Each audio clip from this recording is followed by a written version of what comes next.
साथियों, अज्ञानता अंधभक्ति को जन्म देती है। अज्ञानता अंधभक्ति आती है। अंधभक्ति से सोचने विचारने की क्षमता कम हो जाती है, और सोचने विचारने की क्षमता कम होने का मतलब है मानसिक गुलाम, और मानसिक गुलाम का मतलब है अपने अधिकारों का हनन, अपने अधिकारों को खो देना। साथी, बाबा साहब भीमराव अम्बेडकर जी ने कहा है कि मैं मूर्तियों में नहीं, मैं किताबों में मिलूंगा। मूर्ति बनाने से केवल एक इंसान जिंदा रहता है। साथियों, मूर्ति बनाने से केवल इंसान जिंदा रहता है, लेकिन उसके विचारधारा, उसके विचारों को फैलाने से क्रांति आती है। क्योंकि भगत सिंह ने अपनी किताब मैं नास्तिक क्यों हूं मैं कहा है, उन्होंने स्वयं लिखा है, जो जेल में रहते हुए भगत सिंह ने लिखी थी। साथियों, उन्होंने लिखा है उसमें कितना क्रांति, आदरणीय श्री गौतम जी प्लीज अटेंशन है, कि कभी क्रांति तलवारों से नहीं आती है। तलवारों वाली क्रांति केवल क्षणिक क्रांति होती है। क्षणिक का मतलब होता है थोड़े समय के लिए। आप मुझे क्या बताएं साथियों, कितनों को मार सकते हैं आप तलवारों से? 1000, 2000, लाख, बस मार ही सकते हैं, उनके विचारों को परिवर्तित नहीं कर सकते हैं। क्रांति विचारों को फैलाने से आती है। ये भगत सिंह के भी शब्द हैं। एक बार एक स्कूल में या किसी संस्था में बाबा साहब पहुंचे, जो सूचना पट पर लिखा हुआ था कि महापुरुषों की कभी मृत्यु नहीं होती है, महापुरुष कभी मरते नहीं है, लेकिन बाबा साहब ने उस लाइन को मिटा दिया। तो वहां के जो मैनेजर लोग थे, मैनेजमेंट के लोग थे, उन्होंने कहा कि आपने ऐसा क्यों किया है? उन्होंने कहा कि नहीं, ये अधूरा सत्य है। तो आप पूरा सत्य बताओ। अंबेडकर साहब ने कहा कि पूरा सत्य यह है कि यदि महापुरुषों की विचारधाराओं का प्रचार प्रसार ना हो तो वो भी किताबों में मर जाएंगे। फातिमा शेख का नाम बहुत कम लोगों ने सुना होगा, जो आम लोग हैं। मातंगिनी हाजरा का नाम बहुत कम लोगों ने सुना होगा। नाजिर भाई ने बताया, फतेह खान का नाम बहुत कम लोगों ने सुना होगा, क्योंकि उनका प्रचार प्रसार नहीं है।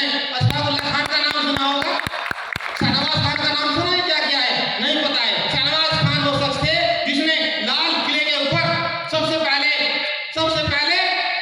अंग्रेजों का झंडा उतारकर तिरंगा लगाया था, क्योंकि उनका विचार प्रचार प्रसार नहीं है।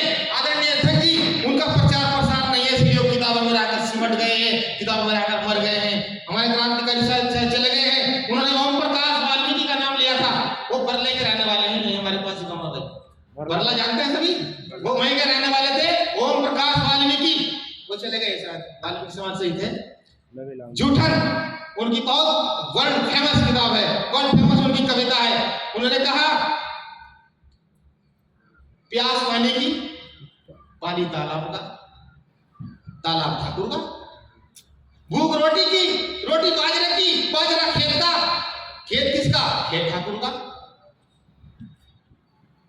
चूल्हा मिट्टी का, मिट्टी तालाब की, तालाब ठाकुर का। अपना क्या? गांव, खेत, शहर क्या?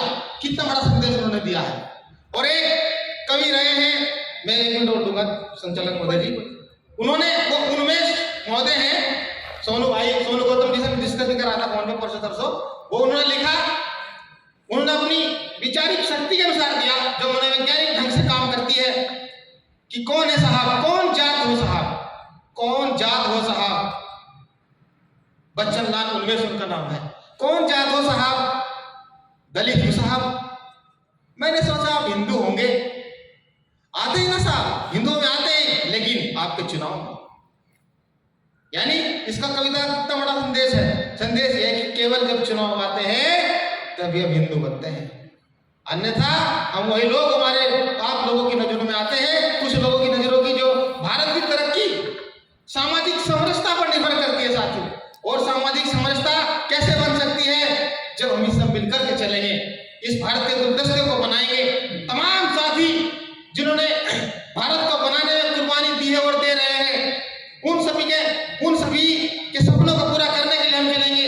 एक बात और मैं साझा करना चाहूंगा साथियों, जो लोग कहते हैं ना बाबा साहब ने संविधान नहीं लिखा, वो जो प्रेम बिहारी का नाम ले रहे हैं, आजकल कोर्स चल रही है, मेरी उससे बहस होती है। साथियों, बड़ी गौर से सुनना, बहुत अच्छा किस्सा है बाबा साहब का। किस्सा नहीं, हकीकत है, हकीकत है नहीं, किस्सा तो वैचारिक हो सकता है। राजेंद्र प्रसाद जी जिस समय राष्ट्रपति बने, तो संविधान लिखने की बात आई। भैया भारत का संविधान किससे लिखवाया जाए? कौन सा शख्स है जो भारत का संविधान लिख सकते? ऑन रिकॉर्ड बात है, आप देख सकते हैं साथियों। B.N. राव जो संविधान के सलाहकार थे, B.N. राव महोदय को राष्ट्रपति जी ने पूरी दुनिया का भ्रमण करने के लिए भेजा और वे कोलंबिया गए, लंदन में, लास्ट में जाकर के लंदन में चले गए और लंदन के रहने वाले थे सर आइवर जेनिंग्स, नाम याद रखना चाहते हैं। उनको जवाब देना है जो कहते हैं कि बाबा साहब वाज नथिंग, बाबा साहब कुछ नहीं थे। Sir Ivor Jennings